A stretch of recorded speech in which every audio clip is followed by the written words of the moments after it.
Hello and welcome to yet another video, and in this video it is something a bit different than usual because in this video, as promised a few weeks earlier, I'll be showing you all my under 300 euros full frame camera setup for travel photography. Well, you can kind of use it for other purposes as well, but since we're traveling today for the next hour or so, I thought that, why not share it with you guys because, well, it's actually a very compact, very small, very capable setup in my opinion. So yeah, I actually made a video about this camera a few months ago as well, and also made a challenge video on getting a camera under 250 euros, well, full frame camera under 250 euros. Oh, I also got this one.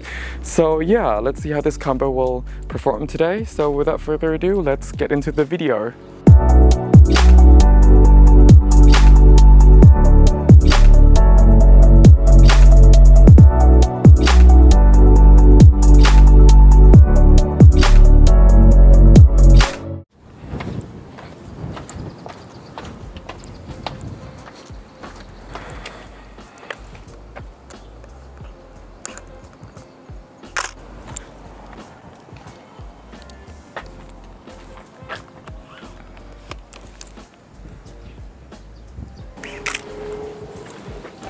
So the D800, despite being such an old camera, I think that it is still a very capable camera. 36 megapixels doesn't sound a lot to a lot of people, but it is still a lot of resolution.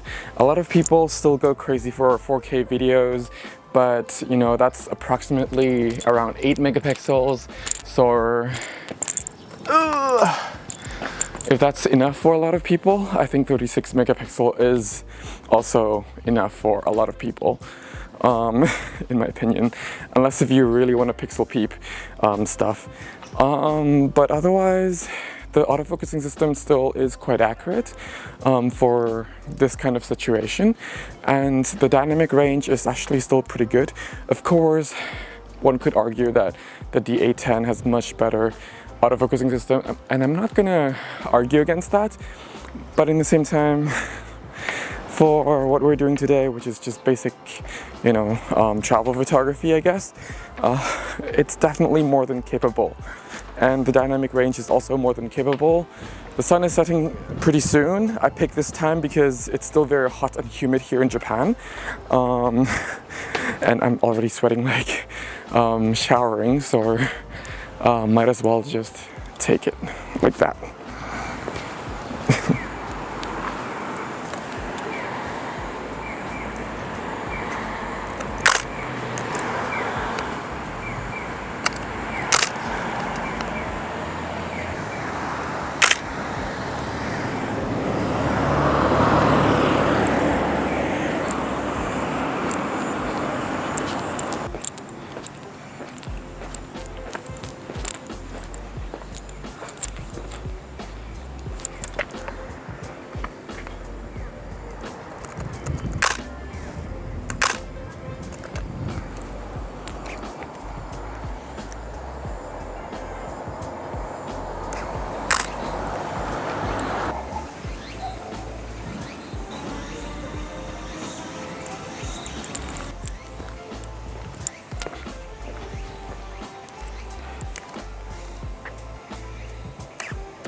I think so far the AF actually works quite nicely. The tracking is not bad as long as if your subject is not moving so fast.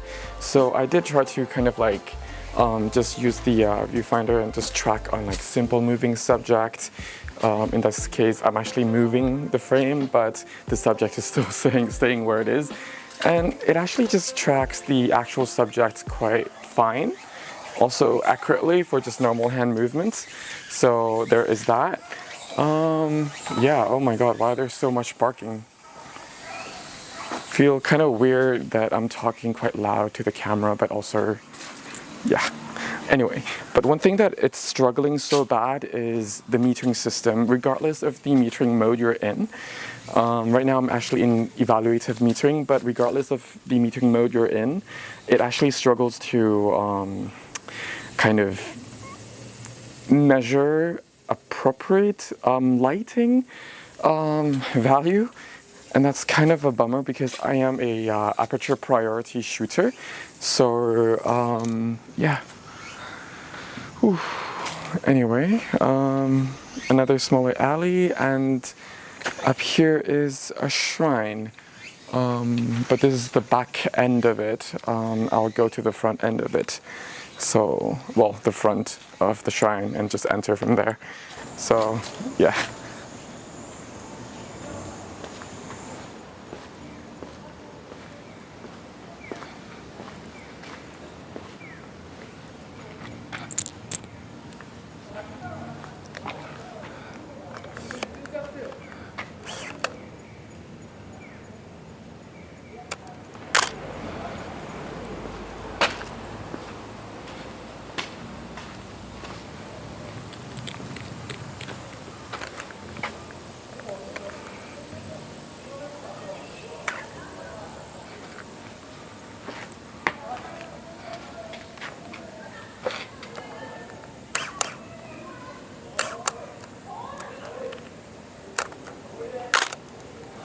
So this lens is actually a variable aperture lens. It's between f3.3 and f4.5.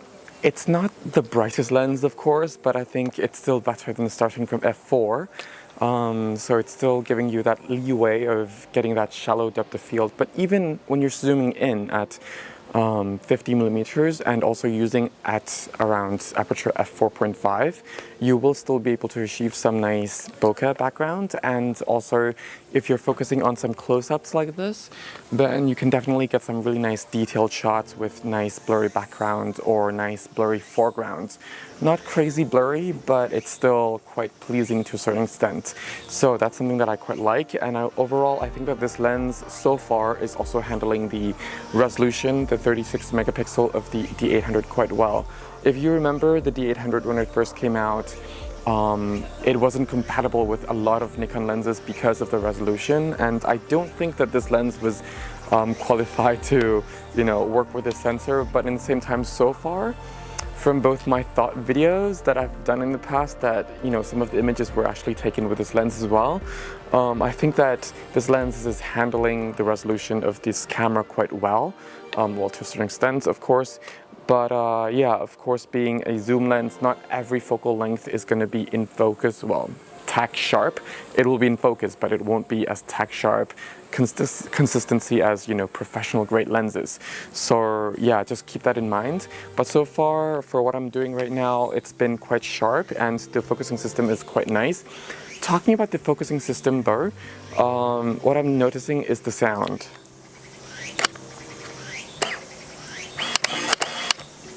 Yeah, so being a mirrorless user like the R5, the R6 that's filming me right now, and the RF lenses, those are very, very quiet, and I'm sure it's the same for Nikon mirrorless cameras for the most part.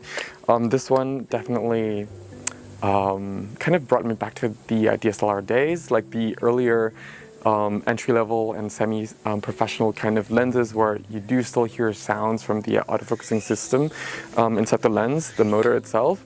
And that actually got me very aware when I'm actually focusing on, certain subjects, even though it's just like very still subjects, lifeless subjects, things like that, that I'm focusing on, but I'm still afraid that it might bother some people around me because, you know, the sound. And also talking about the sound, the mirror flapping from this DSLR is quite loud. Yeah. Everyone will notice that you're actually taking pictures, whereas if you're taking pictures with the R5, R6 with the mechanical shutter, it's so quiet and so soft that you don't feel the slapping sound, that you can actually use the lower shutter speed, and also you're not going to be kind of intruding too much into someone else's space because of the sound. So that is something I'm definitely noticing. So yeah. So far has been quite nice using the camera, but also some throwbacks to, you know, the old times. But yeah.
So when you're in the temple or when you're in the shrine, never walk in the center line. Of course, I went to the center to get the image, but usually when you walk on the passage, you never walk in the center.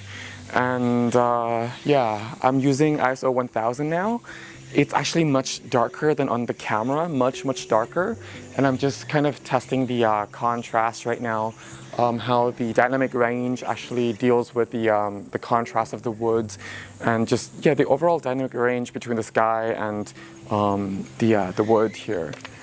Because it's very dark in terms of shadows, and it's still quite, even though it's getting dark, it's actually quite dark, but it's still much brighter than the wood itself. So I'm just testing that as well, and just photographing the details. And I think so far it's handling it quite well.